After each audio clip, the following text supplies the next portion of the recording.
সুপ্রিয় শিক্ষার্থীরা, ইসাপুর বাসমিয়া চৌধুরী ডিগ্রি কলেজে অনলাইন ক্লাসে সম্পৃক্ত হওয়ায় তোমাদেরকে আন্তরিকভাবে ধন্যবাদ জানাচ্ছি। আশা করি তোমরা সকলে সুস্থ আছো এবং ভালো আছো ও নিজ নিজ বাসায় অবস্থান করছো। আজকে তোমাদের অনলাইন ক্লাসে সম্পৃক্ত হয়ে আছি আমি মাসুদ বিন রশিদ, প্রভাষক, ইতিহাস বিষয়। আজকে আমি তোমাদের বিগত ক্লাসগুলোর ধারাবাহিকতায় আজকে আমি তোমাদের যে বিষয়টি নিয়ে আলোচনা করব তা হচ্ছে হিটলারের চরিত্র কৃতিত্ব সম্পর্কে। যে তোমাদের যে একটা অধ্যায় যেটা পড়াচ্ছিলাম, হিটলার ও মুসলিমের উত্থান এবং দ্বিতীয় বিশ্বযুদ্ধ, এই অধ্যায়ের আজকে আমরা আলোচনা করবো আজকের ক্লাসে হিটলারের চরিত্র কৃতিত্ব। তোমরা নিশ্চয়ই বিগত ক্লাসগুলো করেছো এবং হিটলারের উত্থান হয়েছে, তারপর হিটলার কিভাবে ক্ষমতা আরোহণ করেছে, এই বিষয়গুলো নিয়ে আমাদের বিগত ক্লাসে আলোচনা হয়েছে।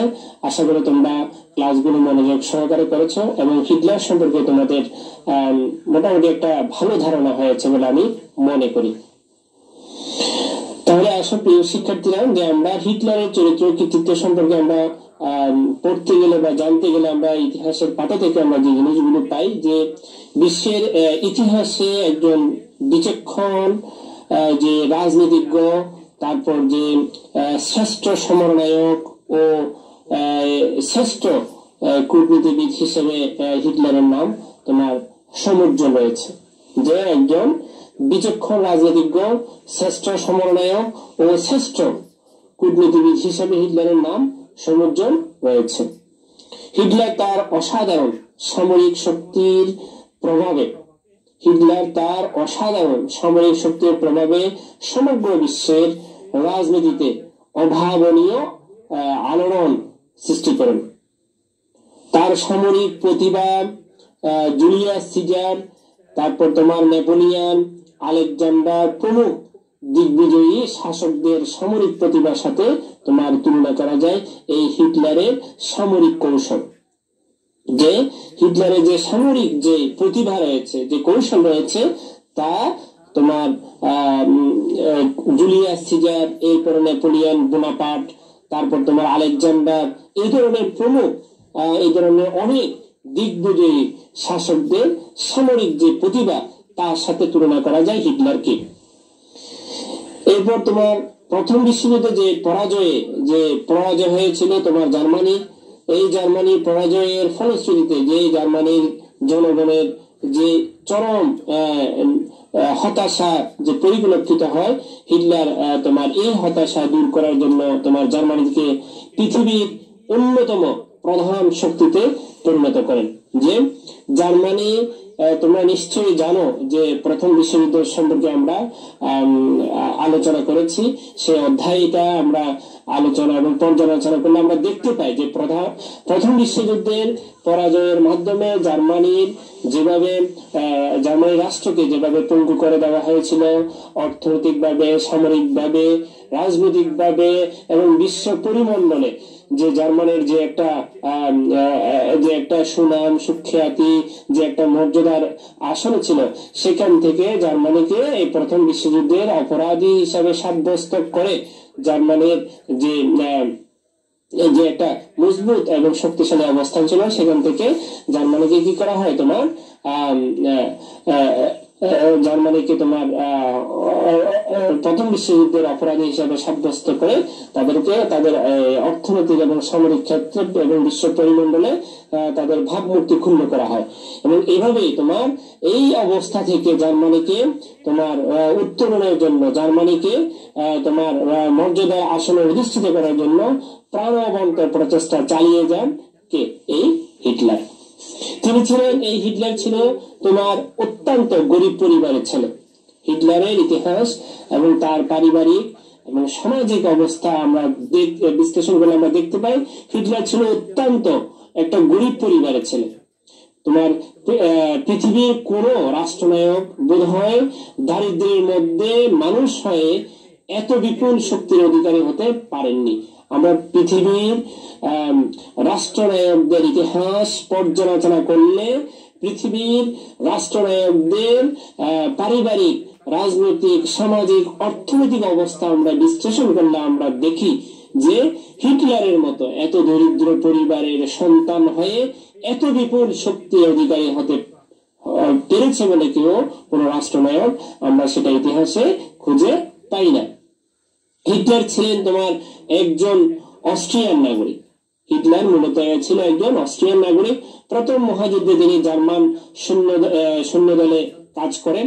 পর্যায়ক্রমে বিভিন্ন কার্যের মাধ্যমে তিনি শেষ পর্যায়ে জার্মান জাতির ভাগ্য নিয়ন্ত্রণ হয়ে তিনি বসেন। তিনি প্রাদেশিক শাসন ব্যবস্থা তুলে দিয়ে এই হিটলার প্রাদেশিক শাসন ব্যবস্থা তোমার তুলে দিয়ে সমগ্র জার্মানিকে শক্তিশালী কেন্দ্রীয় তোমার দলে পরিণত করেন। যে প্রাদেশিক যে একটা শাসন ব্যবস্থা ছিল এই শাসন ব্যবস্থাকে তিনি তুলে দিয়ে কেন্দ্রীয় ভাবে জার্মানিকে শক্তিশালী করার প্রয়াস চালান। জার্মান অর্থনীতিকে মজবুত করার জন্য তিনি শিল্পের প্রসার ঘটান এবং রপ্তানি বাণিজ্যের উপর জোর দিতে থাকেন। যে জার্মানির যে শিল্পের যে রয়েছে সেই শিল্পকে প্রসার ঘটান এবং রপ্তানি বাণিজ্যের উপর জোর দিতে থাকেন। তিনি উপলব্ধি যে এই হিটলার তিনি উপলব্ধি করেন দুর্বল অর্থ ব্যবস্থা ছিল প্রথম মহাযুদ্ধে জার্মান জাতির পরাজয়ের প্রধান কারণ।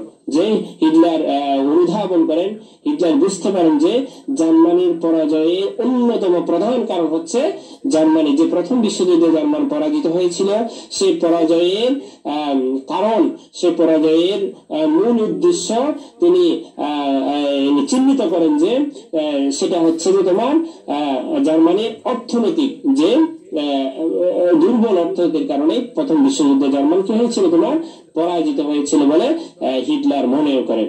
তার ঐকান্তিক প্রচেষ্টায় হিটলারের একান্ত প্রচেষ্টায় ফলে শিল্পের প্রভূত উন্নতি ঘটে। যে হিটলার তার একান্ত প্রচেষ্টার মাধ্যমে জার্মানিতে কি করেন, তিনি শিল্পের উন্নতি সাধন করতে সক্ষম হন। তিনি জার্মানিতে ধর্মঘট নিষিদ্ধ করে দেন এবং বাধ্যতামূলক সামরিক শিক্ষার প্রবর্তন করেন। এই হিটলার জার্মানির মধ্যে কি করেন, তোমার ধর্মঘট নিষিদ্ধ করে দেন এবং বাধ্যতামূলক সামরিক শিক্ষার প্রবর্তন করেন। অতি অল্প কালের মধ্যে হিটলার পদাতিক নৌ ও বিমান বাহিনীর শক্তি বৃদ্ধি করে জার্মানিকে অন্যতম প্রধান শক্তিতে রূপান্তরিত করেন।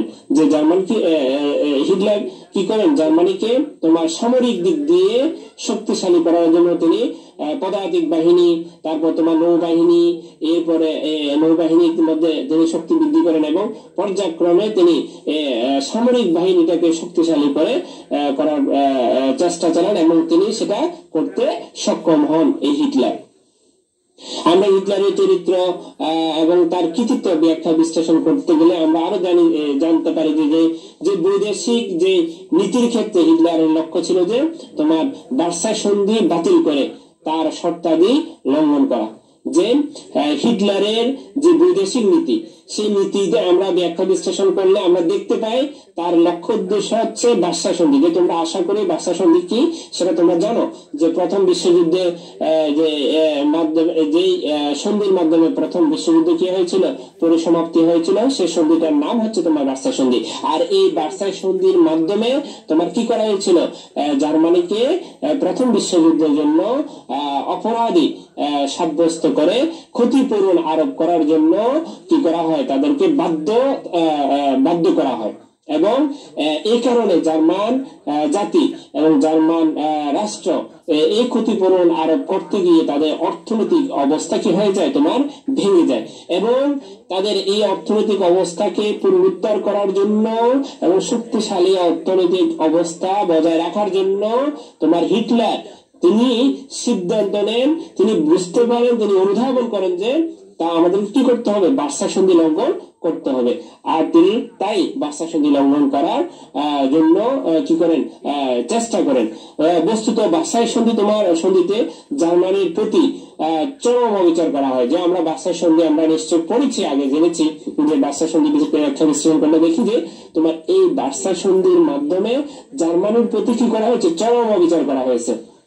কারণ আমরা দেখতে পাই যে জার্মানিকে তোমার সামরিক ক্ষেত্রে, এরপরে অর্থনৈতিক ক্ষেত্রে, তারপর তোমার রাজনৈতিক দিক দিয়ে পঙ্গু করে রাখা হয় যে এই ভার্সাই সন্ধির মাধ্যমে।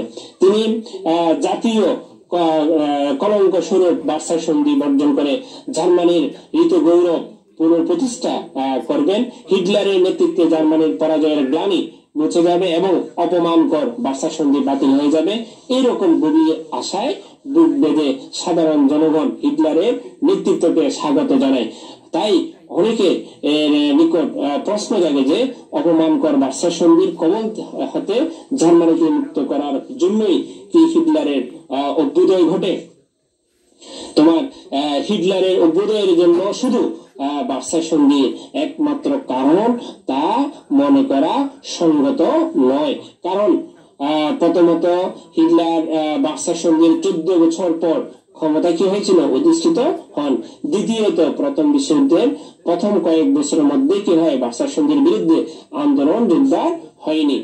এরপরে আমরা দেখতে পাই যে এখানে যে বলা হচ্ছে যে তোমার ভার্সাই সন্ধিকে লঙ্ঘন করার জন্য কি হিটলারের অভ্যুদয় হয়েছে, যে আসলে কি ইতিহাসে আমরা সেটা পাই?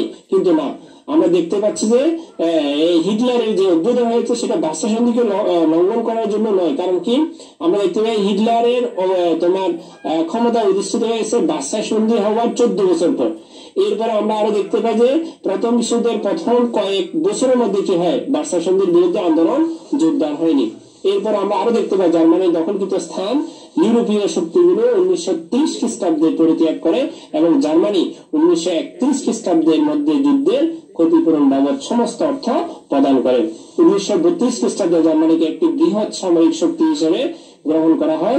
সুতরাং হিটলারের অভ্যুত্থানের জন্য ভার্সাই সন্ধিকে একমাত্র কারণ বলা যায় না। তবে যে সকল ঘটনা হিটলারের তোমার অভ্যুদয়ের জন্য দায়ী তার মধ্যে ভার্সাই সন্ধি একটি অন্যতম প্রধান কারণ হিসেবে কি আখ্যায়িত করা যায়। যে তোমার এই হিটলার যে কি করেছে, তিনি 1932 সালে জার্মানিকে একটি বৃহৎ সামরিক শক্তি হিসেবে গ্রহণ করার চেষ্টা করেন এবং তিনি হিটলারের অভ্যুত্থানের জন্য তোমার ভার্সাই সন্ধিকে একমাত্র আমরা কারণ বলতে পারি না।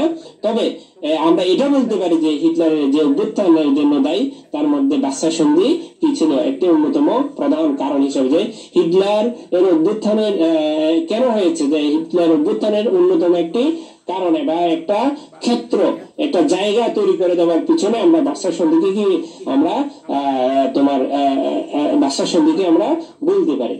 এরপরে তোমার জার্মানিতে যে একনায়কতন্ত্র প্রতিষ্ঠার পর যে হিটলার আন্তর্জাতিক রাজনীতিতে আধিপত্য স্থাপনে আগ্রহী হন। যে জার্মানিতে তোমার একনায়কতন্ত্র প্রতিষ্ঠা যে হওয়ার পর হিটলার রাজনীতিতে আধিপত্য স্থাপনের আগ্রহী হন। তিনি হিটলার 1936 খ্রিস্টাব্দে স্পেনের গৃহযুদ্ধে তোমার ফ্যাসিস্টপন্থী জেনারেল তোমার প্রাস্কোকে কি করেন? সমর্থন করেন।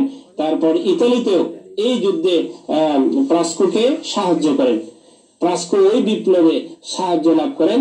বস্তুত স্পেনে এই গৃহযুদ্ধ ছিল ভবিষ্যতের বড় তোমার যুদ্ধগুলোর প্রশিক্ষণ ক্ষেত্র। এই বছর হিটলার জাপানের সাথে কমিউনিস্ট বিরোধী চুক্তি স্বাক্ষর করেন।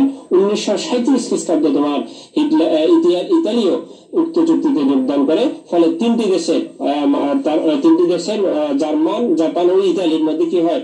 রোম, বার্লিন, টোকিও অ্যাক্সিস গঠিত হয়। তারপর পোল্যান্ডের নিকট হতে তোমার ডানজিগ বন্দর এবং পুলিশ করিডোর হিটলারের দাবি করেন, কিন্তু পোল্যান্ড তাতে আপত্তি করলে হিটলার 1939 খ্রিস্টাব্দে 1 সেপ্টেম্বর পোল্যান্ডের বিরুদ্ধে যুদ্ধ ঘোষণা করেন। 3 সেপ্টেম্বর 1939 খ্রিস্টাব্দে ইংল্যান্ড ও ফ্রান্স তোমার জার্মানির বিরুদ্ধে যুদ্ধ ঘোষণা করে। এভাবে তোমার কি হয়েছিল? দ্বিতীয় বিশ্বযুদ্ধে সূচনা হয়েছিল। যথেষ্ট সাফল্যের সাথে হিটলার জার্মানির যুদ্ধ পরিচালনা করেন এবং 1945 খ্রিস্টাব্দ পর্যন্ত শপথে বহাল ছিলেন। দ্বিতীয় বিশ্বযুদ্ধে জার্মানির পতন ঘটলে তিনি আত্মহত্যা করেন। হিটলার তোমার জার্মানি তথা বিশ্বের ইতিহাসে এক বিস্ময়কর চরিত্র। হিটলারের পরাজয় নেপোলিয়নের পরাজয় নিয়ে বিস্ময়কর হলেও তা অভাবনীয় ঘটনা নয়।